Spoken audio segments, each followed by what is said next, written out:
లగ్గం ఎలా వచ్చింది? లగ్గం సో వెరీ సాటిస్ఫాక్షన్గా ఉన్నాము. సో అవుట్పుట్ పట్ల అక్టోబర్ 25న సినిమా రిలీజ్ చేయబోతున్నాం.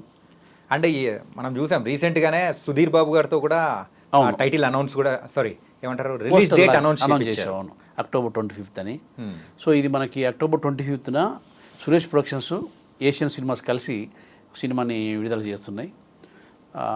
సో హ్యాపీ, కాన్ఫిడెన్స్ కూడా కనిపిస్తూ ఉంది. పండగ అయిపోయిన తర్వాత మరొక పెళ్లి పండగతో రాబోతూ ఉన్నారు. అవును, తెలంగాణ స్టైల్లో ఒక పెళ్లిని చూపించబోతున్నారా? అంటే ఆ టైటిల్ చూస్తే అలాగే అనిపిస్తుంది. లగ్గం ఎలా అనిపిస్తుంది? సో లగ్గం అంటే ఇక మనకి తెలంగాణలో పెళ్ళిని లగ్గం అంటారు.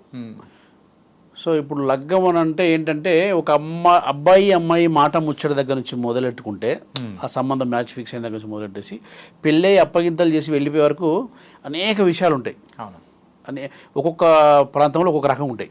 కాకపోతే డిఫరెంట్ ఇప్పుడు రాయలసీమకి వెళ్తే ఒకలా ఉంటాయి, ఆంధ్రాలో ఒకలా ఉంటాయి. అంతా పెళ్ళే. ఒక పెళ్ళి అంటే ఒక అబ్బాయి అమ్మాయి, రెండు కుటుంబాలు కలవడం, ఒక అబ్బాయి అమ్మాయి ఒకటి అవ్వడం. సో కానీ డిఫరెంట్గా ఉంటాయి.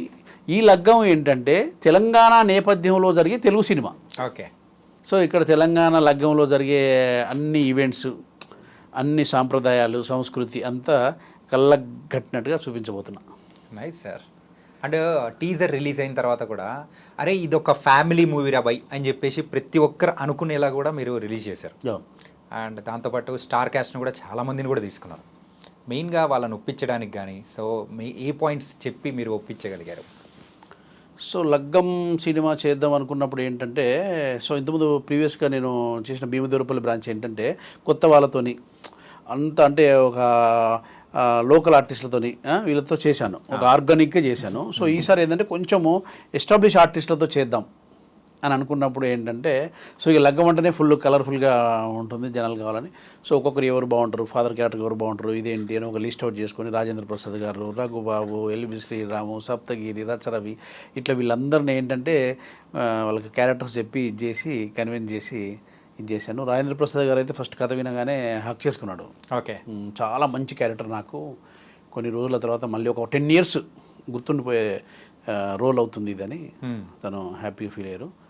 సో అందులో రాజేంద్ర ప్రసాద్ గారు ఏంటంటే హీరోయిన్ ఫాదరు, తన కూతురుకు మంచి జీవితం ఇవ్వాలని తపన పడే ఒక తండ్రి పాత్ర. 250 సినిమాలు చేసిన నాకు ఇప్పటివరకు ఆ పాత్ర అనేది ఇంకా ఇప్పటివరకు నేను చేయలేదు. సో ఇది అందరూ బాగా కనెక్ట్ అవుతారు జనాల్లో, ఎందుకంటే ప్రతి తండ్రి అదే కోరుకుంటాడు, తన కూతురికి మంచి జీవితం ఇవ్వాలి, మంచి సంబంధం ఇవ్వాలి, మంచి పెళ్లి కొడుకుని తీసుకురాలంటాడు. సో అట్లా తపన పడే క్యారెక్టర్ ఇది. రేపు పొద్దున సినిమాలో కూడా అందరూ ఐడెంటిటీ దొరుకుతుంది ఆ రోల్తో. సో అది ఒక మంచి విషయం అవుతుంది. ఆడపిల్లలు ఉన్న తండ్రి ఎలా అయితే ఉంటాడో మన రాజేంద్ర ప్రసాద్ కూడా అలాగే ఉంటారు. అవునవును. ఓకే. అండ్ మీకు రాజేంద్ర ప్రసాద్ గారికి ఉన్న అనుబంధం అనేది ఇప్పటిది కాదు కదా సార్? మీ శ్రేయోభిలాషి టైం నుంచి ఇదైంది. సో శ్రేయోభిలాషి జర్నీలోనే ఏంటంటే నా డైలాగ్ రైటింగు ఇక నేనే ఎక్స్ప్లెయిన్ చేసేవాడిని తనకి. సో అక్కడే నా ఇది చూసి మేమిద్దరం బాగా క్లోజ్ అయ్యాము. తర్వాత అది మంచి సక్సెస్ అవ్వడం వల్ల ఇంకా బాగా అట్లాగా ట్రావెల్ అయ్యాము. దాని తర్వాత మళ్ళీ రాజేంద్ర ప్రసాద్ గారితో బేవర్స్ అనే సినిమా చేశాను. అవును, బేవర్స్ అనే సినిమా చేశాను, అది కూడా మంచి ఐడియా. సో ఏంటంటే టైటిల్ ఒకటి బ్యాడ్ అయింది. ఫ్యామిలీ సినిమా తీసి దానికి బేవర్స్ అనే టైటిల్ పెట్టాను. దానిలో ఏంటంటే చాలామంది డిస్కనెక్ట్ అయ్యారు. సో యాక్చువల్గా అయితే మంచి ఐడియా అది కూడా, బేవర్స్ కూడా. కానీ ఆ మూవీ కూడా కొన్ని ఎలిమెంట్స్ అయితే కళ్ళనీళ్ళు తెప్పించేలా ఉంటాయి. అంటే దాని గురించి కూడా మాట్లాడుకుందాం. దానికంటే ముందు మన లగ్గం గురించి మెయిన్గా ఫోకస్ చేయాలి. లగ్గము సో బ్యాక్గ్రౌండ్ స్కోర్ అయితే మణిశర్మ గారు అండ్ మ్యూజిక్ డైరెక్టర్ అయితే చరణ్ గారు. అవును. సో ఇలా ఇద్దరిని తీసుకోవడానికి గల రీజన్ ఏంటి సార్? యాక్చువల్గా ముందు ఏంటంటే సాంగ్స్ వరకు చరణ్తో చేశాను. చరణ్ నాకు భీమదేవరపల్లి బ్రాంచ్ కూడా వర్క్ చేశాడు. సో ఇద్దరం కలిసి మంచి ఫ్రెండ్స్. సో సాంగ్స్ కంప్లీట్ అయిన ప్రాసెస్లో సినిమా మంచి క్వాలిటీగా వచ్చింది. ఏదన్నా బాగా ఎక్స్పీరియన్స్డ్ ఉన్న ఒక మ్యూజిక్ డైరెక్టర్ చేస్తే బాగుంటుందని నాకు అనిపించింది. చూసిన వాళ్ళందరూ కూడా ఏంటంటే నాకు ఎట్లా అంటే ఈ సినిమా ఒక హమ్ ఆప్కే హై కౌన్, ఒక దిల్వాలా దుల్హన్ లే జాయేంగే, ఒక దిల్తో పాగల్ హై లాగా ఒక స్టాండర్డ్ బ్యాక్గ్రౌండ్ స్కోర్ కావాలి నాకు. ఓకే. సో అని ఆలోచించా. సో ఇక ఫ్రెండ్షిప్పే ప్రొఫెషనల్ కదా, సినిమాకి ఏది కావాలో తీసుకోవాలి. అవును, అట్లా అనుకోవచ్చు. ఒక మంచి సినిమా తనకి ఏం కావాలో అది తీసుకుంటుంది అంటారు కదా. సో అట్లా ఏదైతేనేమి సో మణిశర్మ గారిని అప్రోచ్ అయ్యాను. సో ఆయన నా అప్రోచ్ ఇవన్నీ చూసి సార్ మీరు కంపల్సరీ చేయాలి సార్ అని రిక్వెస్ట్ చేశాను. సో తను అవుటింగ్ ఇచ్చాడు. అసలు సూపర్ అంతే. ఒక 10 years వరకు బ్యాక్గ్రౌండ్ స్కోర్ గురించి మాట్లాడుకుంటారు. ఓకే. అంత బాగా ఇచ్చాడు. I'm very happy. మెయిన్గా అయితే ఈ మూవీ గురించి తెలిసిన సంగతులు ఏంటంటే అంటే రోహిణి గారు కూడా ఒక ఇంపార్టెంట్ రోల్ అనేది కూడా ప్లే చేశారు. ఆవిడ దగ్గర నుంచి వచ్చే సెంటిమెంటల్ సీన్స్ అనేది కూడా చాలా హార్ట్ టచింగ్గా ఉంటాయని కూడా తెలిసింది. రోహిణి గారు రోల్కి యాక్చువల్గా నేను రకరకాలుగా అనుకున్నాను ముందు. అనుకున్నాను రోహిణి గారు సో కథ చెప్పిన తర్వాత తను చాలా ఇంట్రెస్ట్ చూపించారు. దాంతో ఏంటంటే రోహిణి గారు రోహిణి గారు ఏంటంటే ప్రతి ఒక అంటే మనలో ఉన్న ఒక దర్శకుల్లో రచయితలో ఉన్న పర్ఫెక్షన్కి ఆవిడ చూస్తుంది. చూసి మనం పర్ఫెక్షన్గా ఉంటే సీన్ పట్ల నెక్స్ట్ లెవెల్ తీసుకెళ్తుందని ఆ సీన్ని. సో అట్లా నాకు లొకేషన్లోనే ఈ సీన్ ఏంటి, దాని మూడ్ ఏంటి, దాని పర్పస్ ఏంటి అని అడిగేది.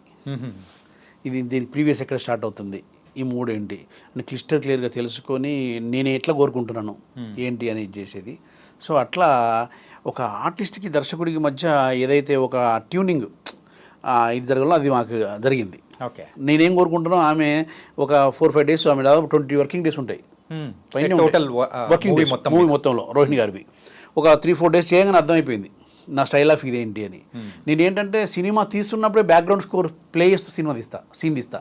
అవునా? ఇప్పుడు ఈ సీన్ ఎమోషన్ సీన్ అనుకో, మీకు యాక్షన్ చెప్పినప్పుడే బ్యాక్గ్రౌండ్ స్కోర్ స్టార్ట్ అయింది. ఓకే. అంటే ఒక ఆర్టిస్ట్ని ఏంటంటే ఒక మూడ్లోకి తీసుకెళ్తానట్టు బ్యాక్గ్రౌండ్ స్కోర్ ప్లే చేసి ఎమోషన్ సీన్స్ అన్నీ అట్లాగే తీసాను. ఈ సీన్ లగ్గం సినిమాలో ప్రతి సీన్ కూడా బ్యాక్గ్రౌండ్ స్కోర్ ప్లే చేసి సీన్ తీశాను. Super sir. ఆ ఎమోషన్ రావాలంటే అంటే న్యాచురల్గా రావాలంటే ఆ బ్యాక్గ్రౌండ్ మ్యూజిక్ ఉండాలేమో.